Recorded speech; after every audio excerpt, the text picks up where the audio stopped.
There are two key things people need to know, especially women. They need to know before they get into business. And I teach this right off the rip.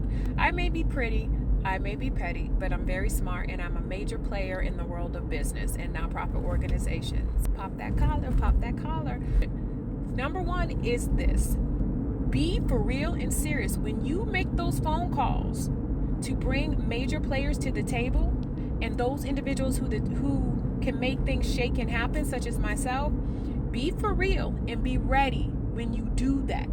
Because what will happen is, if you're just popping your gums just to pop your gums and you're selling dreams to yourself, when you start trying to sell those same dreams to the major players around the table, and you make that phone call and we are at the table, if you don't implement at that time and do what you say you were going to do, or if you aren't ready to do what you told us you were ready to do, then your word no longer holds water. See, your word is your bond in the world of business. Regardless of how big business is or how small business is, your word is your bond.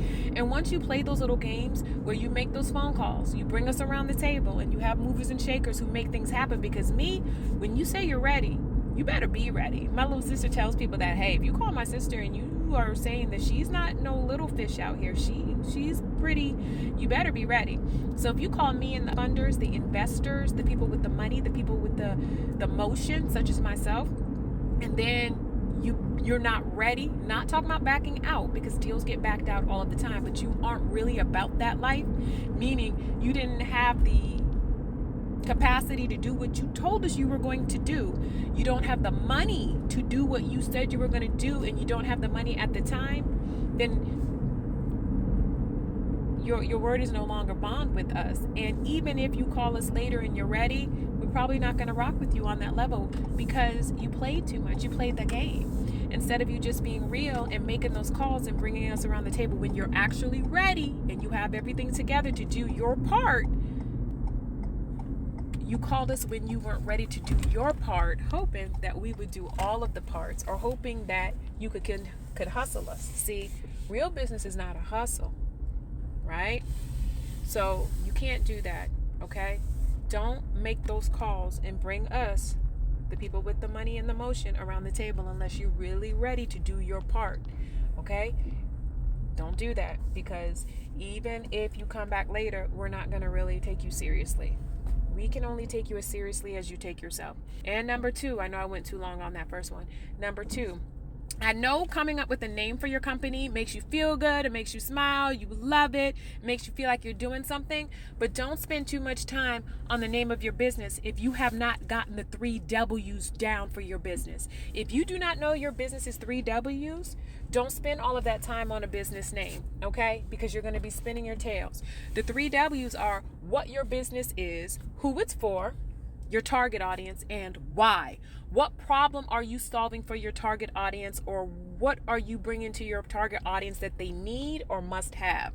If you can't answer those 3 questions and you spend 28 million years on coming up with a business name, then when it comes time to do the real work, which is the strategic planning, the clarification work of the 3 W's and everything else, you're going to become overwhelmed and you're going to struggle, because you've told yourself already that creating a business and taking it seriously really consists of things that are as fun as and are aligned with coming up with a name. So I'm not saying coming up with a name isn't important, but there are more important things you need to be focusing on before you come up with that name or spend too much time on that name. Because if you do that, what you're doing is you're tricking yourself about the fun stuff. You're making yourself feel like this whole process is going to be fun. Now, it doesn't have to be hard, but it's not all candy and roses. And when you spend all that time redoing your vision board, making yourself feel good, coming up with names, changing the names. Oh, I got a name. Trying to get your paperwork in with the state and the federal government before you even know what it is that you do and what you bring or provide to your target audience or your target clientele, target population, then you're going to become overwhelmed, and you are going to be looking for me not to just guide you, but to do the work for you. Okay. And that is the difference. There is a difference between when I'm coaching and when I'm consulting. And I'll talk to you about that in another video. See, I told you guys I was going to switch it up and bring you some business stuff too. And I'm cute today, right? I had a big meeting. where I don't think the lady was happy with me after the meeting, but